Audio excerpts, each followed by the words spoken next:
अस्सलामुअलैकुम dear viewers, आपके favourite informative channel फतवा ऑनलाइन से मैं हूं शब्बीर अहमद।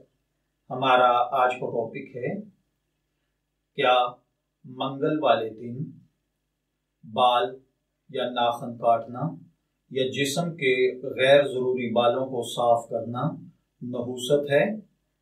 आमतौर पर बड़े बूढ़ों से ये सुना है और बड़ी बूढ़ी खवातीन से भी ये बात सुनने में आई है कि अगर मंगल या बुध के दिन बाल नाखून काटे जाएं, तुरशवाए जाएं या बदन के इजाफी बालों को साफ किया जाए तो इससे नेस्ती यानी नहूसत, तंगदस्ती यानी रिस्क में कमी, बीमारी और रिस्क में कमी यानी कारोबार में कमी और घाटा आता है।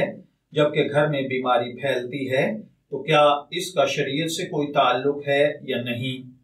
देखिए भाइयों और बहनों, कुरान पाक की किसी आयत में और ना ही आप अलैहिस्सलातो वस्सलाम की किसी हदीस मुबारका में मंगल के दिन बाल काटने, नाखून काटने या जायद बालों को साफ करने से मना नहीं किया गया है। ना ही इनके साथ कोई नहूसत जुड़ी हुई है। ये सिर्फ तोहम परस्ती है, गलत ख्यालात हैं, हमारे जहन में पैदा होने वाले वहम हैं और ये हिंदुआना रसूम और बातें हैं। इनका शरीयत इस्लामिया के साथ कोई ताल्लुक नहीं है, ना इनकी कोई इस्लामी हकीकत है।